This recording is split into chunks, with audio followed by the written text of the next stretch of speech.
Ton pire obstacle ne vit pas dans ta situation, il ne vit pas à travers les autres et il ne vit pas dans ce que tu n'as pas encore. Il vit tout simplement dans ton système nerveux et aujourd'hui on va parler de ça. Bienvenue dans ce tout nouvel épisode sur le podcast Tête de Lion, ton podcast favori qui fait de toi une femme dangereusement toi-même.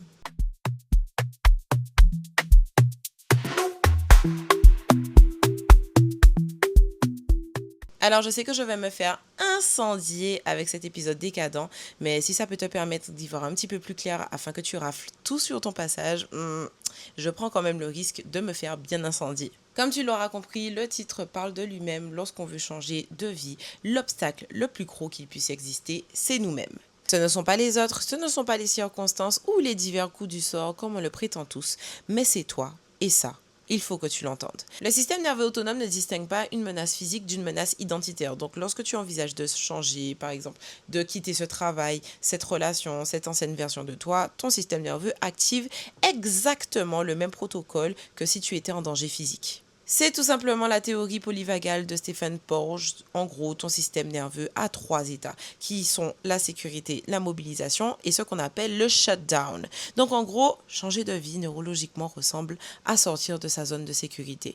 Donc lorsque tu reçois une opportunité, un truc qui pourrait radicalement changer ton niveau de vie, avant même d'y avoir réfléchi, tu sens quelque chose se fermer dans ta poitrine. Une espèce de oui mais qui arrive un petit peu trop vite, trop fort et avant que tu aies eu le temps de même penser à cette opportunité. Lorsque tu vis ce phénomène, ce n'est pas toi qui décide, c'est ton corps à ce moment-là qui prend la décision. Et ton corps, lui, il ne raisonne pas. Il réagit à ce qu'il a appris tout simplement. Donc si quelque part en toi, il y a une croyance ancienne comme quoi les gens comme moi n'y arrivent pas, la dernière fois que j'avais essayé, ça a mal tourné, ce n'est pas vraiment pour moi, cette croyance, en gros, est encodée dans ton système nerveux comme une règle de survie. Et dès qu'une situation qui se présente ressemble de près ou de loin à ce que cette règle protège, alors ton corps répond avant ta pensée. C'est pour cela que tu peux te convaincre intellectuellement que tu en es capable, lire tous les livres que tu souhaites, connaître tous les concepts et quand même te retrouver à procrastiner, à saboter ta situation, à reculer au dernier moment. Le psychiatre et chercheur Bessel van der Kolk a passé des décennies à étudier comment les expériences difficiles s'encodent dans le corps. Ce qu'il a montré à travers ses études, c'est que ce qu'on vit ne reste pas seulement dans nos souvenirs, mais ça reste dans nos réponses automatiques, dans la façon dont les épaules se crispent, dans la respiration qui se coupe, dans ce non physique qui précède toujours une décision consciente. Et à partir de là, tout ce que tu perçois est filtré par ça. Imagine que tu portes des lunettes teintées sans le savoir. Tout ce que tu regardes a cette teinte précise. Tu ne vois pas forcément que les lunettes faussent la couleur avec laquelle tu regardes le monde puisque tu n'as jamais vu autrement. Et c'est exactement ce que font tes croyances sur ton cerveau. Elles ne te montrent pas la réalité telle qu'elle est, mais la réalité que ton cerveau s'attend à trouver. Je ne te dis pas que ce que tu as vécu n'était pas réel, je ne te dis pas que ça ne fait pas mal. Certaines expériences sont violentes, voire même très très violentes. Certaines trahisons sont injustes, certains moments font un mal profond et tu as le droit de tout ressentir jusqu'au bout. Donc si tu as envie de pleurer, pleure. Si tu as envie de crier, crie. Insulte si tu en as besoin, puisque l'émotion doit sortir et c'est même nécessaire qu'elle sorte. Mais il y a quelque chose qui arrive après ça et c'est là que tout se joue. Se positionner en victime de ce qui s'est passé. Continuer à porter cette histoire comme une identité. Continuer à nommer des coupables, à rejouer le film, à expliquer pourquoi ta vie ressemble à ça à cause de quelqu'un ou de quelque chose.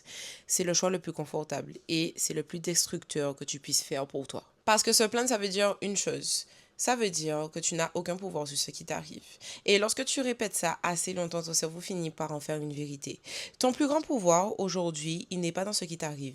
Et il n'a jamais été dans ce qui t'arrive. Il est dans ce que tu choisis d'en faire, dans la réponse que tu décides de construire et dans ce que tu décides de devenir à partir de cet événement. Ce qui t'est arrivé, c'est du passé.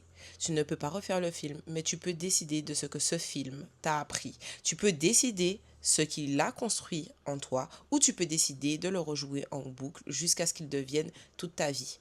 Le choix, il est là et il a toujours été. Alors concrètement, par où commencer ?